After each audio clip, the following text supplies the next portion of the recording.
So we're back at the shop today. It's been a little bit cold outside, so we wanted to get indoors and do this filming. Todd is he's on the road to recovery after a minor injury, and we want to talk about the steps that he's taking to make sure he's recovering properly and getting back into it as soon as he can. There are a couple things that you want to take in note. The first thing is actually letting it recover.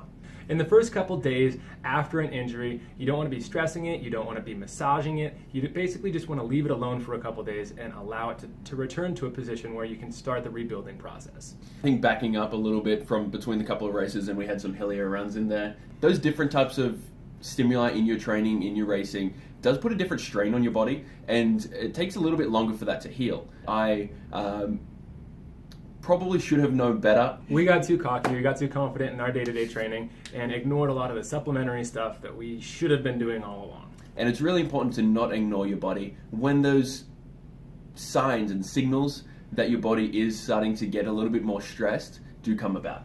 Yeah, you want to take a couple days off right off the bat to make sure that you're not adding stress to something that's already too broken down to start the rebuilding process. Your body does have a fantastic, the best possible recovery process that it knows how to do innately. Your body's going to look after itself, so you really don't want to be stressing out with any stretching. Obviously, we know not to do that, static stretching anyway, but any sort of vigorous massaging or any excess movements, once that couple days has gone by, you can actually start to feel the swelling going down. But with your body taking that time to recover, that inflammation, once it does settle down, we can begin the recovery process by actively moving and getting that blood flowing around the body. This is the point where you start to introduce new stimuli to your daily routine and kickstart the recovery process. I've been doing some lifting that I've been able to do very lightweight, not to put any undue stress on the rest of my body. I've been swimming, which I really enjoy swimming, and I have done a little bit of elliptical. That's what works best for me. What works best for you? We'd love to hear it. Put it in the comments below. Let's get some chatter going. Let's also ask, what's an injury that you've experienced recently? How do you think it came about? And what do you think you could have done better the very next time?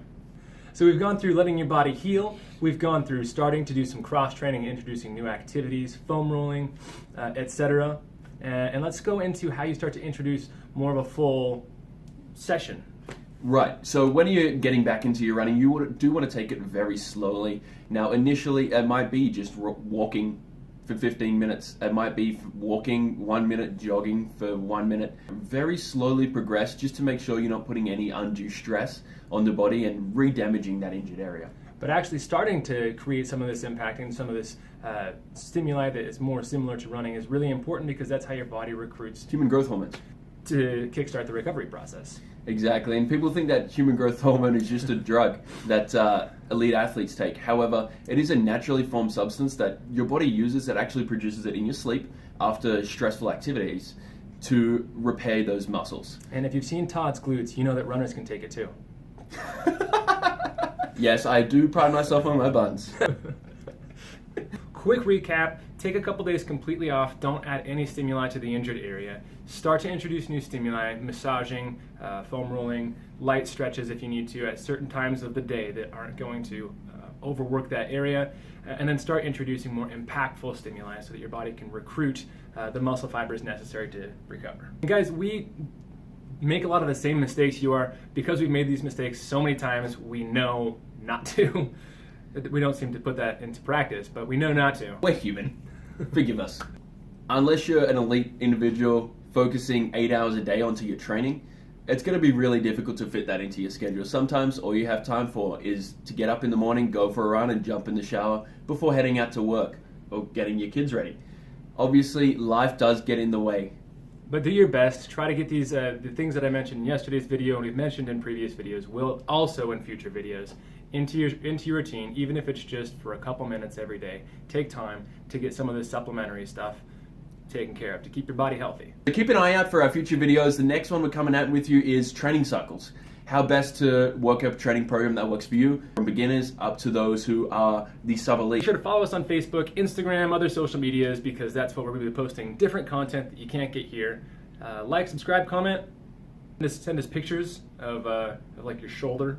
Yeah, just not cats. Yeah. If you like beer, check out Peter's other channel, Genius Brewing. We're actually sitting in his brewery slash home brew store today, and I'm about to have a beer. Actually, it sounds good. Yeah, I'm down. In the room, but then I got high. Just. At least that didn't happen earlier. Every little bit counts. That's right. Counts? Did I say counts? But counts. Ka-chow. Again, kids references. Yeah, exactly. Cars is a good movie though. It is a good movie. Pow! No, you just brews coffee. Just brews beer. Why did I say coffee? I thought you were trying to make me seem more innocent. Absolutely not. Keep on the lookout. Keep on the lookout. You never know when we're going to pop up next. Like Pokemon, you got to catch them all. Catch all our videos. It's funny because he's addicted to Pokemon. That's true. Often taking your phone out on runs.